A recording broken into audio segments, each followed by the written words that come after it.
Hello दोस्तों, welcome. आज हम डिस्कस करते हैं GS3 का ये question, what is black money. Briefly discuss about prevention of money laundering act.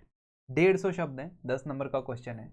बहुत ज़्यादा डिटेल एनालिसिस हम इसमें नहीं कर सकते हैं। तो पहले हम ब्लैक मनी की डेफिनेशन बता देंगे।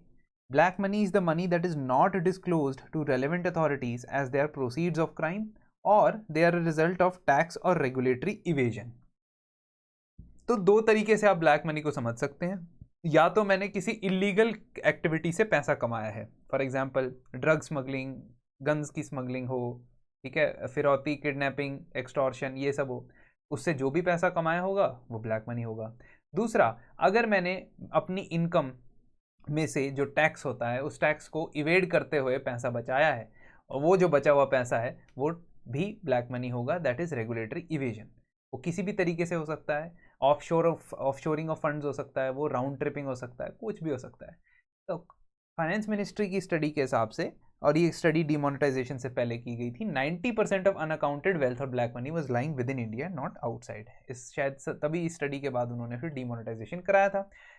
अब सोर्स ऑफ ब्लैक मनी क्या है, कहाँ से आता है? जैसा मैंने आपको समझाया, इलीगल एक्टिविटी से जो रिपोर्ट तो की कर नहीं सकते, और लीगल एक्टिविटी लेकिन अनरिपोर्टेड, छिपाया हुआ, ताकि उसके ऊपर इनकम टैक्स ना लगे। तो मनी लॉन्ड्रिंग क्या होता है फिर? मनी लॉन्ड्रिंग होता है कि इस ब्लैक मनी को व्हाइट मनी में कन्वर्ट करना, जैसे शिवाजी द बॉस में रजनीकांत साहब ने किया था, है ना। वो दैट इज ऑल्सो इलीगल। वो तो उन्होंने तो कहा था कि हम ब्लैक को व्हाइट कर देंगे, बट वो नहीं करना होता है। Anyways, money laundering is the process of but he is Rajinikanth ना, वो कर सकते हैं। Money laundering is the process of legitimizing the black money into a formal economy via placement, layering, and integration. So you're accumulating the money from illegal activities. That is, after that, you're placing that money in some form of financial system or financial institution. How can you do that? मान लीजिए आपके पास 1 लाख रुपए जो है वो black money है।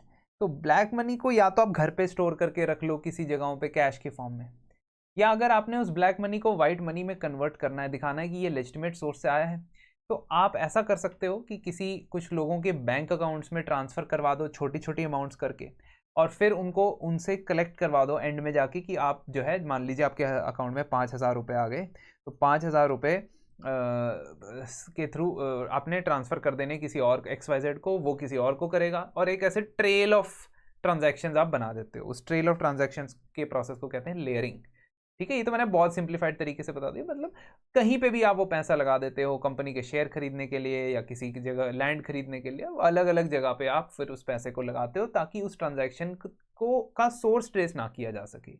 And finally जब वो सारा पैसा आपका लग जाता है, आप उसको इंटीग्रेट करते हो। इंटीग्रेट मतलब जो आपके पास वो पैसा आता है, क्यों? क्योंकि आपको चाहिए ना वो पैसा, आपने दिया तो है लेकिन आगे ट्रांसफर करने के लिए आप एक ऐसी चेन बनाने की कोशिश करते हो जिसका दूसरा सिरा भी आप ही के पास होगा, यानी वो अकाउंट होल्डर भी आप ही के पास पैसे जमा कराएगा।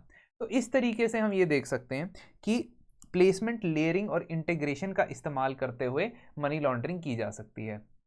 अब prevention of money laundering act के बारे में यहाँ स्पेसिफिकली पूछा गया है, तो ये बता सकते हैं कि ये 2002 में आया था, इफेक्टिवली 2005 से, and it was specifically address to this offence of money laundering. And money laundering के जो ऑफेंसेस हैं उसका इसने शेड्यूल दिया था कि जो शेड्यूल्ड ऑफेंसेस हैं उसके प्रोसीड्स ऑफ क्राइम, यानी वहां से कमाया गया पैसा मनी लॉन्ड्रिंग कहलाएगा। और ये हर इंडिविजुअल, हर कंपनी, हर फर्म के ऊपर एप्लीकेबल है। तो इस तरीके से आप इसका जो एम्बिट है वो पूरा वाइड रखते हो, ऐसा नहीं कि किसी के ऊपर नहीं अप्लाई होता है लॉ।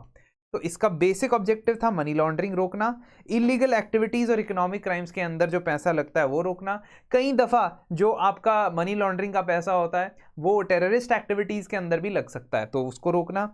प्रॉपर्टी को कन्फिस्केट करना, जिसने भी इलीगल तरीके से पैसा कमाया है और उस कमाए गए पैसे से कोई प्रॉपर्टी भी खरीदी है, तो उस प्रॉपर्टी को कन्फिस्केट करना, उसको सीज करना और उसको पब्लिक यूज के अंदर लेके आना। और साथ ही साथ मनी लॉन्ड्रिंग से रिलेटेड जो भी मैटर्स होंगे वो इस लॉ के अंदर कवर होंगे। मनी लॉन्ड्रिंग एक्ट के अंदर हमें पता है कि ईडी यानी कि इन्फोर्समेंट डायरेक्टोरेट को ये रिस्पॉन्सिबिलिटी दी जाती है कि वो इन्वेस्टिगेशन कंडक्ट करेगा, और इसके अंदर फाइनेंशियल इंटेलिजेंस यूनिट नाम की एक नेशनल एजेंसी फाइनेंस मिनिस्ट्री के अंडर काम करती है, जो हर तरीके की सस्पेक्ट फाइनेंशियल ट्रांजैक्शंस रिपोर्ट करने के लिए बैंक्स को कहती है। तो पीएमएलए यानी मनी लॉन्ड्रिंग प्रिवेंशन एक्ट के अंडर बैंक्स को अगर किसी भी तरीके की सस्पिशियस एक्टिविटी नजर आती है तो वो FIUND Financial Intelligence Unit India को रिपोर्ट करते हैं। और मनी लॉन्ड्रिंग को पीएमएलए ने एक cognizable non bailable offence, cognizable का मतलब है कि आपको इस ऑफेंस के अंदर there is no need of arrest warrant before arresting you, आपको बिना वारंट के भी अरेस्ट किया जा सकता है। और नॉन बेलेबल ऑफेंस मतलब है कि आप इस पर मनी लॉन्ड्रिंग में अगर आपका नाम आ गया तो बस फिर बेल नहीं मिलनी। तो इस तरीके से आप नहीं देखते। और रिसेंट टाइम्स में पीएमएलए को और ज़्यादा एक्सपेंड किया गया है, मनी लॉन्ड्रिंग या प्रोसीड्स ऑफ क्राइम को और भी ज़्यादा एक्सपेंड किया गया है। कैसे? Proceeds of crime include not only property derived from the offence but any other property or obtained indulging into any criminal activity that is similar to a scheduled offense। मान लीजिए एग्जाम्पल के तौर पे, मान लीजिए बेटिंग और gambling अगर दोनों अलाउड नहीं है, अगर एग्जाम्पल है ये, रियलिटी नहीं, अगर दोनों अलाउड नहीं है, गैम्बलिंग जो है वो शेड्यूल ऑफेंस में लिखा हुआ है लेकिन बेटिंग नहीं लिखा हुआ, लेकिन बहुत ज़्यादा सिमिलर एक्टिविटीज़ होने के बाद वजह से इसको भी, इससे कमाए गए पैसे को भी मनी लॉन्ड्रिंग बोला जा सकता है। आई एम अगेन सेइंग ये एग्जाम्पल है, ये करेक्ट नहीं है, बट मैं आपको जस्ट समझा रहा हूँ कि उसके जैसा ऑफेंस भी अगर ऐसा बंदा करता है जो शेड्यूल में लिखा है, एग्जैक्टली वो वर्ड नहीं होगा, तब भी उसे मनी लॉन्ड्रिंग माना जाएगा। ऑल्सो अलग से मनी लॉन्ड्रिंग को पहले कहा जाता था कि इंडिपेंडेंटली वो एक क्राइम नहीं है, मतलब कि जो क्रिमिनल प्रोसीडिंग्स होती थी वो उस क्राइम के लिए होती थी जो उस बंदे ने कमिट किया। अब मान लीजिए टैक्स इवेड किया तो टैक्स इवेजन के लिए इनकम टैक्स एक्ट था, या वो किडनैपिंग वगैरह करता है या रैंसम डिमांड करता है तो उसके लिए अलग आईपीसी की धाराएं, उसके अंदर उसके अगेंस्ट जो है वो कार्रवाई की जाती थी। लेकिन मनी लॉन्ड्रिंग को as a stand alone crime amendment से बनाया गया।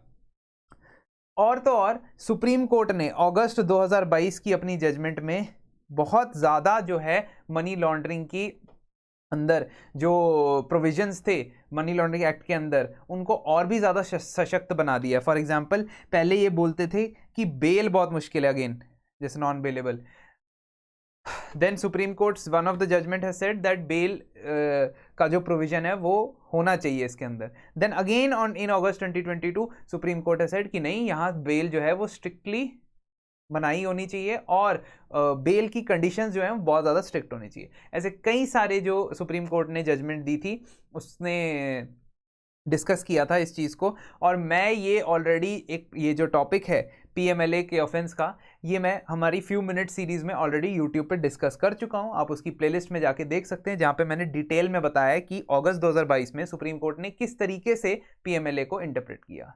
तो फाइनली हम ये देख सकते हैं कि मनी लॉन्ड्रिंग का कॉन्सेप्ट और पीएमएलए को हम समझा चुके हैं। हाँ, तो इस तरीके से हम इसको कह सकते हैं कि ये करप्शन या डिजिटल ट्रांजैक्शंस की वजह से जो कॉम्प्लिकेशन आई है उसको भी हमें मनी लॉन्ड्रिंग के अंदर देखना चाहिए, मनी लॉन्ड्रिंग एक्ट के अंदर देखना चाहिए और उससे भी हमें डील करना चाहिए।